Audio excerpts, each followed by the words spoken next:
From Extreme Poverty to One of the Richest Women in the World, Part 2. You guys, we are back on this high performance episode with Janice Bryant Howroyd. And if you don't know who she is, Google her right now. I always say that, but I'm saying it because I mean it. Google her right now. Janice is the first Black woman to build a billion-dollar company. It's called the Act One Group. And she started out in a segregated South in North Carolina, literally black side of the neighborhood, white side of the neighborhood.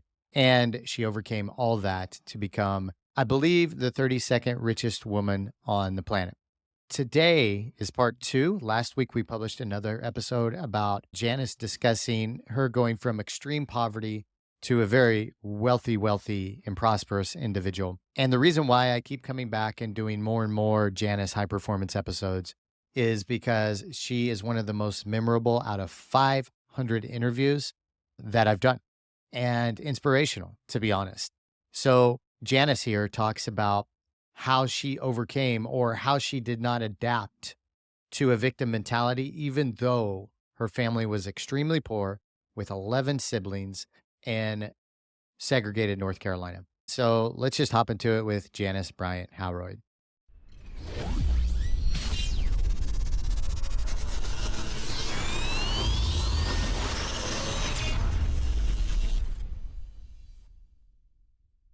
The first question that comes to mind for me, Janice, is, coming up in an environment like that, I've been poor as well. I don't think I was Tarboro, North Carolina, 1950s poor, but I've been, poor.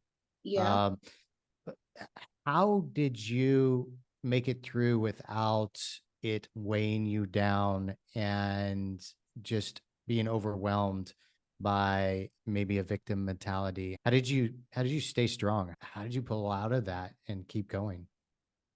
We talked about being kaleidoscopic, life being kaleidoscopic. There were many factors that fed into how I have grown my life. And I am a work in progress. I'm still working to get there. I love that. However, I will tell you some of the things that contributed to me continuing to have a spirit of praise and expectation were phenomenally number one, my mom and dad. They were positive people. They had sayings that they would repeat over and over to us, and they disallowed us to be negative, to be lazy, those kinds of things. So they seeded in us a mindset of it's our responsibility and our blessing to achieve. That can eliminate a lot of the downfall because that can occur and the depression that can happen for somebody because they did it in the context of who we are together. As a matter of fact, one of the taglines in my company is Together We Win. I lifted that from my family.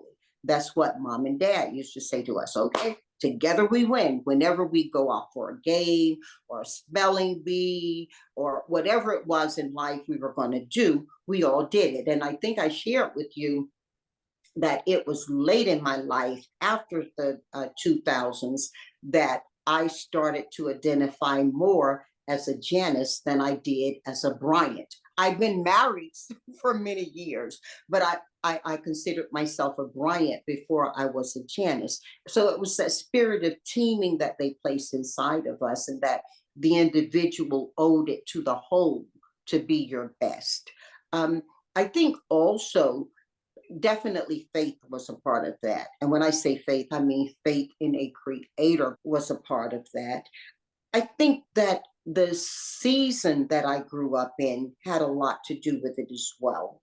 I grew up during the civil rights era of marches, and I grew up evaluating what Malcolm was saying and what Martin was saying. And I cried as a young person when the Kennedys died and Martin died. And so those were strong spiritual figures for people, regardless of where they were politically. You may not remember because you're too young to remember, but there are people you know who can tell you, regardless of whether they voted red or blue, they had a passion back then Yeah. for people who stepped up and stood up, and the whole country mourned. And the call to excellence, let's land a person on the moon, those were the things that were happening when I was growing up. So yeah, it was mom, dad in the home, it was the community seeking to integrate schools, it was also about Vietnam. I Mm. mean, over half the young men of service age in my hometown went off to Vietnam, and half of those didn't come back alive. So, all of these things were happening that a lot disallowed me to only think about what was going on in my family or in my person, because we had Vietnam going on in the world, and we had voting and all types of new inventions and innovations occurring during that time. I remember sitting on the side of the bed, and when the Pope said that women could take birth control pills, these Yeah. are big thoughts and big things to capture. And sadly, as well as advantageously, many young people are going through similar circumstances now with the AI-ness of it, everything, and Yeah. the wars upon wars that they can see that we don't get to not turn the TV on and chance they won't know. So, Chris, I mean, we could talk for days about what causes you to keep a positive attitude or not be a victim. I guess it would just be at the end of it a choice I made. Yeah. Attitude is a choice. And I think attitude was the dividing characteristic for me. Boom. There you have it, you guys. Incredible, priceless wisdom from Janice Bryant Howroyd. Understanding the capacity and ability to overcome a poverty mindset is very powerful for any individual in the world, really, to be honest. It doesn't matter if you're an entrepreneur or it doesn't matter what hardships you're going through life. If you understand that you always have the capability to change your mind and your mindset, that will change your reality and everything that is affected after you make those decisions. It is so powerful. And we can do that on a micro level on a regular basis when you wake up and you're cranky and moody and you just decide you're going to be happy today and have a positive mindset, or you decide to exercise or meditate to keep a positive mindset. And you can do that on a macro level, like making very important decisions on how to raise your children and how to act in your relationship on a regular basis and stay committed to those. So, the things that I like that Janice mentioned, one, she said her mom and dad would not allow her or her siblings to be negative. And that is so powerful, especially to teach a child at a young age. They learn how to stay positive, even during the hard times. So powerful. And number two, also from Janice's parents taught their children that they have a responsibility to achieve, not just something that happens through fate, not just something that happens through a miracle of chance. They have a responsibility to understand that they need to achieve something in this life. So powerful. I'm blown away that this type of upbringing is coming from such a harsh environment when Janice was a child. And number three, I love this. Together we win. Together we win. In a relationship, together we win. In a partnership, together we win. In a training, together we win. With your business and your teams, together we win. Together we win. It is an empowering mindset that is infectious to other individuals as well. Number four, she had a belief and a faith in a higher power, something bigger and above her. And still, I've had numerous conversations with Janice at this point, and still, to this day, she still has a grounding, incredibly deep faith in a higher power. And number five, Janice was inspired by inspirational figures of the time. She mentioned the Kennedys. She mentioned Martin Luther King. She mentioned Malcolm X.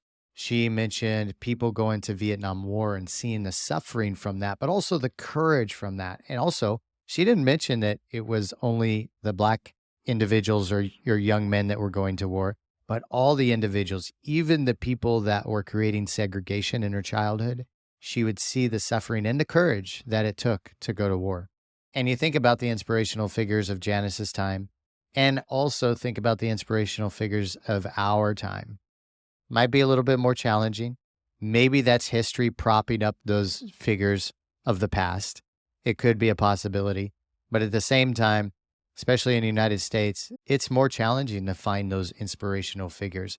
Also, we know more about them than we did in the past. And that doesn't mean at the same time that you can't find inspirational figures in today's world. You absolutely can. There's a lot that are out there. Janice actually recommends this: find the ones that have the exact life that you would want to live morally, financially, spiritually, emotionally, relationships wise, and follow them.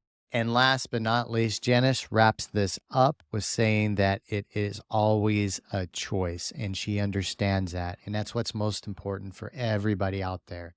Whether you want to be a victim or accountable, whether you want to be empowered, whether you want to achieve or not achieve, you need to make a choice every single day to go after that thing that you want to go after, to stay positive, to stay healthy, and all of the things that are encompassed in your success. So, you guys, I want to leave you with this. Are you choosing a poverty mindset? Are you choosing a victim mindset? Or are you choosing an accountable mindset? You guys, I highly recommend checking out the full episode with Janice. It's episode number 544. I also highly recommend following her.